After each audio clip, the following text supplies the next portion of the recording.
ಕೈಗೇನಾದರೂ ಏಟಾದಾಗ ಅಥವಾ ಯಾರಿಗೆ ರಂಗೋಲಿ ಬಿಡ್ಸಕ್ಕೆ ಬರೋದಿಲ್ಲ ಅಂತರೂ ಸುಲಭವಾಗಿ ರಂಗೋಲಿನ ಬಿಡಿಸ್ಬೋದು.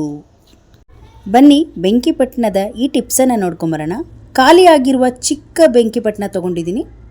ರಂಗೋಲಿ ಹಿಟ್ಟನ್ನು ಈ ಬೆಂಕಿಪಟ್ಟಣದ ನೋಡಿ ಈ ಒಂದು ಅರ್ಧ ಹೋಳು ಒಳಗಡೆ ಫುಲ್ ತುಂಬ್ಕೊಂಬಿಡಿ. ತುಂಬಿದ ತಕ್ಷಣ ಸ್ವಲ್ಪ ಓಪನ್ ಮಾಡಿ ಇಟ್ಕೊಳ್ಬೇಕು. ಇದರಲ್ಲಿ ದೊಡ್ಡದು ಮ್ಯಾಚ್ ಬಾಕ್ಸ್ ಆದರೂ ತೊಗೊಳ್ಬೋದು ನೀವು. ಇಲ್ಲಿ ನೋಡಿ ಲೈನ್ ಆಗಿ ಈ ರೀತಿಯಾಗಿ ನಿಮಗೆ ಯಾವ ರೀತಿ ಡಿಸೈನ್ ಬೇಕೋ ಆ ರೀತಿ ನೀವು ಸಿಂಪಲ್ಲಾಗಿ ಮಾಡ್ಕೊಳ್ಬೋದು. ನೋಡ್ತಾ ಇರ್ಬೋದು ನಾನು ಎಷ್ಟು ನೀಟಾಗಿ ಲೈನ್ ಬರ್ತಾ ಇದೆ ಅಂತ. ನೋಡಿ ಎಷ್ಟು ಸುಲಭವಾಗಿ ಈ ಬೆಂಕಿಪಟ್ಟಣದಲ್ಲಿ ಒಂದು ಚಿಕ್ಕದಾಗಿರುವ ಫ್ಲವರನ್ನು ಮಾಡ್ಕೊಂಡಿದ್ದೀನಿ. ಇದೇ ರೀತಿಯಾಗಿ ಮತ್ತೆ ಯಾವ ಥರ ಡಿಸೈನ್ ಆದರೂ ನೀವು ಮಾಡ್ಕೊಳ್ಬೋದು.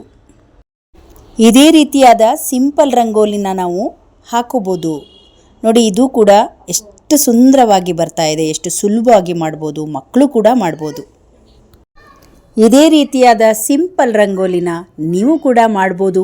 ಬೆಂಕಿಪಟ್ಟಣನ ಬಿಸಾಕಬೇಡಿ.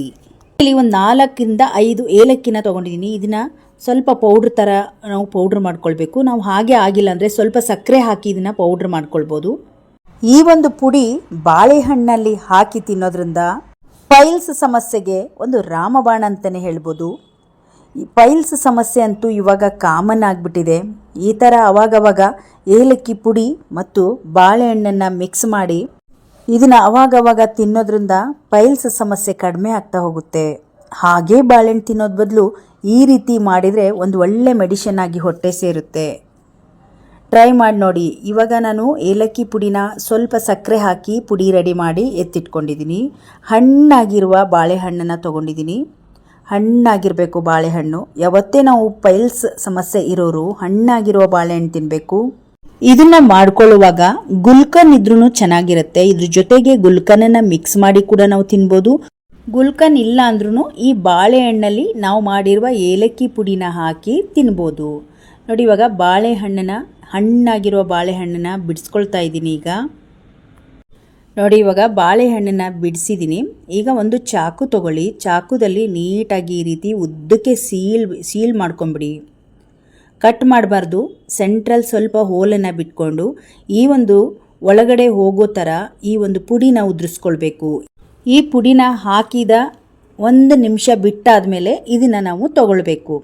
ಪಚ್ಚ ಬಾಳೆಹಣ್ಣು ಬರೀದ ತಿಂದರೆ ಪೈಲ್ಸ್ ಸಮಸ್ಯೆಗೆ ಚೆನ್ನಾಗಿರುತ್ತೆ ಅಂತ ಹೇಳ್ತಾರೆ. ಅದೇ ರೀತಿಯಾಗಿ ಈ ರೀತಿ ಏಲಕ್ಕಿ ಪುಡಿನ ಉದುರಿಸಿ ನೀವು ತಿಂದು ನೋಡಿ. ಪೈಲ್ಸ್ ಸಮಸ್ಯೆ ಇನ್ನೂ ಬೇಗ ನಿಮಗೆ ಕಂಟ್ರೋಲಿಗೆ ಬರುತ್ತೆ. ಟ್ರೈ ಮಾಡಿ ನೋಡಿ. ತುಂಬ ಸಿಂಪಲ್ ವಿಧಾನ ಇದು, ಅಜ್ಜಿ ಹೇಳಿರುವ ವಿಧಾನ. ಬನ್ನಿ ನೆಕ್ಸ್ಟ್ ಟಿಪ್ಸನ್ನು ನೋಡ್ಕೊಂಬರೋಣ. ಈರುಳ್ಳಿಗಳನ್ನು ನಾವು ಜಾಸ್ತಿ ಒಂದು ಪಲಾವು ಬಿರಿಯಾನಿಗಳಿಗೆ ಕಟ್ ಮಾಡಬೇಕು ಅಂದಾಗ, ಜಾಸ್ತಿ ಅಡುಗೆಗಳು ಮಾಡಬೇಕಂದಾಗ ಈರುಳ್ಳಿಗಳು ಜಾಸ್ತಿ ಬೇಕಾಗುತ್ತೆ. ಹಾಗಾಗಿ ಕೆಲವೊಂದು ಈರುಳ್ಳಿ ಘಾಟ ಜಾಸ್ತಿ ಇರುತ್ತೆ. ಕಟ್ ಮಾಡ್ತಾನೆ ಸಿಪ್ಪೆಯಿಂದ ಒಂಥರ ಕಣ್ಣೀರೇ ಬಂದ್ಬಿಡುತ್ತೆ. ಆವಾಗ ಏನು ಮಾಡಬೇಕಂದ್ರೆ ಈ ರೀತಿ ಒಂದು ಸ್ವಲ್ಪ ನೋಡಿ ಬುಡ ಮಾತ್ರ ಈ ಥರ ಕಟ್ ಮಾಡಿಕೊಂಡು ನಾವು ಸ್ಟವ್ ಹತ್ರ ತೊಗೊಂಡೋಗಿ ಚಾಕುದಲ್ಲಿ ಚುಚ್ಚಿ ಒಂದು ಸ್ವಲ್ಪ ಬಿಸಿ ಮಾಡಿ ಕಟ್ ಮಾಡ್ಕೊಳ್ಳೋದ್ರಿಂದ ಒಂದು ಸ್ವಲ್ಪ ಕೂಡ ಕಣ್ಣಲ್ಲಿ ನೀರು ಬರೋದಿಲ್ಲ. ಅಷ್ಟು ಚೆನ್ನಾಗಿ ವರ್ಕ್ ಆಗುತ್ತೆ ಇದು. ನೋಡ್ತಾ ಇರ್ಬೋದು.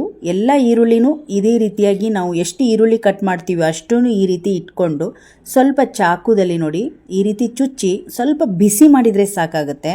ಸ್ವಲ್ಪ ಕೂಡ ಘಾಟ ಬರೋದಿಲ್ಲ. ಆರಾಮಾಗಿ ನಾವು ಈರುಳ್ಳಿ ಎಷ್ಟಾದರೂ ಅರ್ಧ kg ಗಟ್ಟಲೆ ಈರುಳ್ಳಿನ ಕಟ್ ಮಾಡ್ಬೋದು.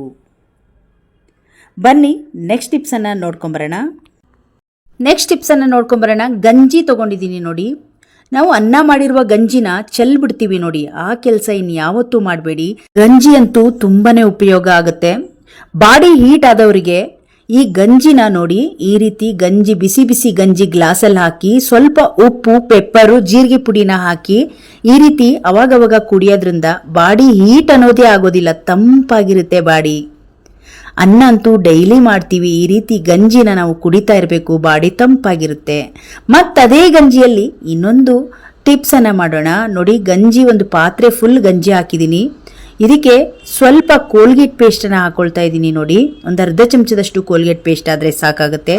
ಈ ನೀರನ್ನು ಒಂದು ಕುದಿ ಬರೋವರೆಗೂ ಚೆನ್ನಾಗಿ ಕಾಯಿಸ್ಕೊಳ್ಳೋಣ. ಇದು ನಾವು ಅಡುಗೆ ಮನೆಯಲ್ಲಿ ಕ್ಲೀನ್ ಮಾಡೋಕ್ಕೆ ಇಟ್ಕೊಂಡಿರುವ ಬಟ್ಟೆಗಳು ಎಣ್ಣೆ ಜಿಡ್ಡಾಗಿರ್ಬೋದು, ಖಾರದ ಪುಡಿಗಳು, ಅರಿಶಿನ ಪುಡಿಗಳು, ಇದನ್ನ ಸುಮಾರು ಹೊತ್ತು ಬೇಕಾಗುತ್ತೆ ತೊಳೆಯಲಿಕ್ಕೆ. ಈ ವಿಧಾನದಲ್ಲಿ ಮಾಡಿದರೆ ನಾವು ಉಜ್ಜೋದೇ ಬೇಡ, ನೀಟಾಗಿ ಅದರ ಜಿಡ್ಡೆಲ್ಲ ಬಿಟ್ಕೊಂಡ್ಬಿಡುತ್ತೆ. ನೋಡಿ, ಇವಾಗ ನಾನು ಯೂಸ್ ಮಾಡುವಂಥ ಎಲ್ಲ ಚಿಕ್ಕ ಚಿಕ್ಕ ಟವಲ್ಗಳನ್ನೆಲ್ಲ ಹಾಕಿದ್ದೀನಿ. ಈ ರೀತಿ ಹಾಕಿ ಸ್ಟವನ್ನು ಆಫ್ ಮಾಡಿಬಿಡ್ಬೇಕು. ಇವಾಗ ಈ ಗಂಜಿ ಚೆನ್ನಾಗಿ ಬಿಸಿಯಾಗಿದೆ.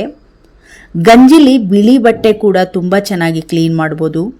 ಮತ್ತು ತಂದಿರುವ ಹೊಸ ಬಟ್ಟೆ ಒಂದು ಒಳ್ಳೆ ಬಟ್ಟೆಗಳಾಗಿದ್ದರೆ ಅವನು ಕೂಡ ಕ್ಲೀನ್ ಮಾಡ್ಬೋದು ಗಂಜಿಲಿ. ಈ ಗಂಜಿ ತುಂಬಾ ಹೆಲ್ಪ್ ಆಗುತ್ತೆ. ನೋಡಿ, ಇವಾಗ ಇದು ಸ್ವಲ್ಪ ತಣ್ಣಗಾಗಲಿ ಗಂಜಿ, ಅಲ್ಲಿವರೆಗೂ ವೇಟ್ ಮಾಡಿ. ನಂತರ ಇದರಲ್ಲಿರುವ ಬಟ್ಟೆನ ತೆಗೆದು ತೋರಿಸ್ತೀನಿ ನಿಮಗೆ. ಹಾಗೆ ನೋಡಿ, ಇವು ಸ್ವಲ್ಪ ಹೊತ್ತು ನೆನೆಸಿಟ್ರೆ ಸಾಕು, ಈ ಬಟ್ಟೆಯಲ್ಲಿರುವ ಜಿಡ್ಡೆಲ್ಲ ಬಿಟ್ಕೊಂಡ್ಬಿಡುತ್ತೆ.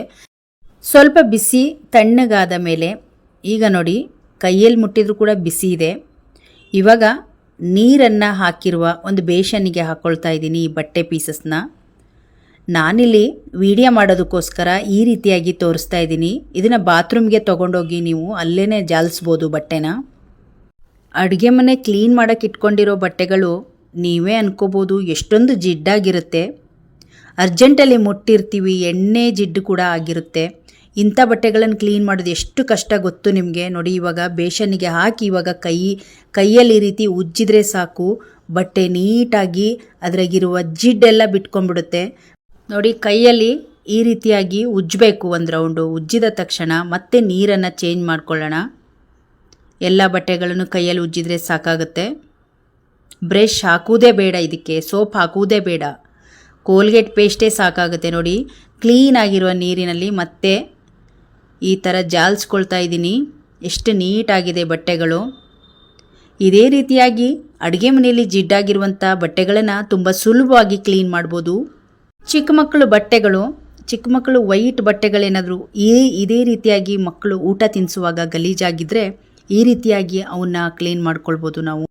ನೋಡಿ, ಇವಾಗ ಬಟ್ಟೆಗಳನ್ನು ನೀಟಾಗಿ ಹಿಂಡಿದ್ದೀನಿ, ಕ್ಲೀನಾಗಿದ್ದಾವೆ. ಸ್ವಲ್ಪ ಸೋಪು ಬ್ರಷ್ ಏನು ಯೂಸ್ ಮಾಡಿದ್ದೀರಾ, ಬರೀ ಪೇಸ್ಟು ಬಿಸಿ ನೀರಲ್ಲಿ ಒಂದು ರೌಂಡ್ ಕ್ಲೀನ್ ಆಗಿರುವ ಬಟ್ಟೆಗಳು. ಇವಾಗ ಒಣಗಿದ ಮೇಲೆ ನಾನು ತೋರಿಸ್ತಾ ಇದ್ದೀನಿ. ನೋಡಿ, ಇವಾಗ ಫೋಲ್ಡ್ ಮಾಡಿ ತಗೊಂಡು ಬಂದಿದ್ದೀನಿ, ಎಷ್ಟು ನೀಟಾಗಿ ಕಾಣಿಸ್ತಾ ಇದ್ದಾವೆ ಅಂತ. ಇನ್ಮೇಲೆ ಹಾಗೆ ಕುಕ್ಕರಲ್ಲಿ ಡೈರೆಕ್ಟಾಗಿ ಅನ್ನ ಮಾಡೋದಕ್ಕಿಂತ ಪಾತ್ರೆಯಲ್ಲಿ ಮಾಡಿ ದೇಹಕ್ಕೆ ತಂಪು ಅಂತ ಅದನ್ನು ಒಂದೇ ಗ್ಲಾಸ್ ಕುಡಿಬೋದು.